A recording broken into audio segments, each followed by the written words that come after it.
இந்த வீடியோ சனிக்கிழமை ஞாயிற்றுக்கிழமை 2 நாளும் எடுத்த வீடியோ வந்து சேர்த்து போட்டிருக்கேன். சனிக்கிழமை பார்த்தீங்கன்னா செட்டிநாடு ஹாஸ்பிட்டல் கிளம்பிட்டோம். காலையில் எல்லா வேலையும் முடிச்சுட்டு பூஜாவுக்கு ரொம்ப நாள் ஹாஸ்பிட்டல் போகணுன்னு நினச்சிட்டே இருந்தேன். தள்ளி போட்டுகிட்டே இருந்தேன். அவளுக்கு கொஞ்சம் ஸ்கின் ப்ராப்ளம் இருக்குது, அதுக்கு போகலான்னு சொல்லிட்டு முகத்தில் நிறைய பருவம் அதிகமாகிட்டு அங்கங்கே கருப்பு கருப்பாக திட்டு திட்டாக ஆகிடுது முகத்தில். சரி ஒரு வாட்டி போயிட்டு செக்கப் பண்ணிவிட்டு வந்துடலான்ட்டு ரொம்ப நாளாக பிளான் பண்ணுறோம். போகவே முடியலை. வண்டி இருந்தால் தான் அது உள்ளே போக முடியும். கொஞ்சம் தூரம் உள்ளே இறங்கி நடந்து போகணுன்றதால கொஞ்சம் சோம்பேறித்தனப்பட்டுக்கிட்டே ரொம்ப நாளாக போக முடியல. இன்றைக்கி எப்படியாவது போயிடலான்னு சொல்லிட்டு ஸ்கூலில் கூட லீவ் போட்டுட்டா சாட்டர்டே.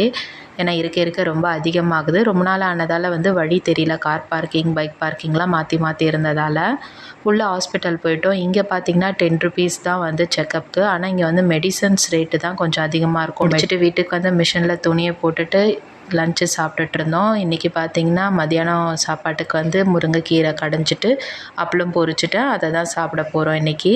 காலையில் சமையல் மட்டும் முடிச்சுட்டு சாமான் மட்டும் தேய்க்கலை. ஃப்ரெண்டும் வந்திருந்தாங்க. அவங்க வந்து சீக்கிரமாக கிளம்புனதால் நானும் சரி சாமான் தேய்க்காமலே கிளம்பிட்டேன். ஃப்ரெண்டோட ஹஸ்பண்ட் வந்து அங்கே ஒர்க் பண்ணுறதால அவர் தெரிஞ்ச டாக்டரை ரெஃபர் பண்ணுவாருன்னு சொல்லிவிட்டு அவங்க கூட போயிருந்தோம். டாக்டர் எழுதியிருந்த ப்ரிஸ்கிரிப்ஷனை பார்க்கும்போதே தெரிஞ்சது இது கண்டிப்பாக ஒரு 2000 ஆகும்னு நான் கணித்தேன். அப்புறம் போயிட்டு மெடிக்கல் ஷாப்பில் வந்து அங்கேயே இருக்க மெடிக்கல் ஷாப்பில் தான் இது எல்லாமே கிடைக்கும், வெளியில் கிடைக்காது. பில் போட்டவுடனே 2200 வந்தது. சரி வேறு வழி இல்லை, இது எல்லாமே வாங்க வேண்டியது தான். ரொம்ப நாளாக தள்ளி போட்டிருந்த விஷயம். சரி இந்த ஒரு வாட்டி குழந்தைக்கு இதை ட்ரை பண்ணிவிடுவோம். அதுக்கப்புறமா வந்து நம்ம ஹெர்பலாக எதனா ட்ரை பண்ணலாம். இந்த ஒரு வாட்டி இதை போட்டு பார்க்கட்டும் எப்படி க்யூர் ஆகுதுன்னு பார்க்குறேன். அவளுக்கு வந்து கொஞ்சம் பயம்தான். நான் அதிக விலைலாம் கொடுத்து எதனா வாங்கிட்டேன்னா அதை அவள் கரெக்டாக பண்ணலன்னா நான் வந்து அவளை அடிச்சிடுவேன்னு அவளுக்கு தெரியும். அதனால் இந்த வாட்டி எல்லாமே நான் வந்து கரெக்டாக மெயின்டைன் பண்ணுறேம்மான்னு சொல்லியிருக்கா. அதுக்கப்புறம் ஈவினிங் பார்த்திங்கன்னா டான்ஸ் கிளாஸ் இருக்குது அவளுக்கு. டான்ஸ் கிளாஸில் விட்டுட்டு வந்து பூரி மாவுக்கு நான் பிசைஞ்சு வச்சுட்டு இருந்தேன். நைட்டு டிஃபன் பூரி செஞ்சுருந்தோம். மறுநாள் கோவளம் பீச்சுக்கு போயிருந்தோம் மீன் வாங்கலான்னு சொல்லிட்டு. ரொம்ப நாள் ஆச்சு பீச்சுக்கு போயிட்டு.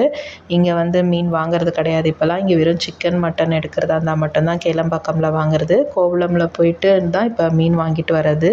இன்றைக்கி அலை என்னன்னு தெரியல, ரொம்ப அதிகமாக இருந்துச்சு. நம்ம தரையில் கொஞ்சம் மேலே திட்டு இருக்கிற இடத்துலலாம் கூட நல்ல தண்ணி வந்திருந்தது.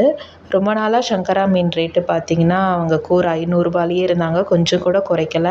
இன்றைக்கி என்னன்னு தெரியல, வலையில் நிறைய சங்கரா மீன் பட்டுச்சா என்னன்னு தெரியல. ஒரு போட்டில் மட்டும் சங்கரா மீன் 200 நிறைய கொடுத்துட்ருந்தாங்க.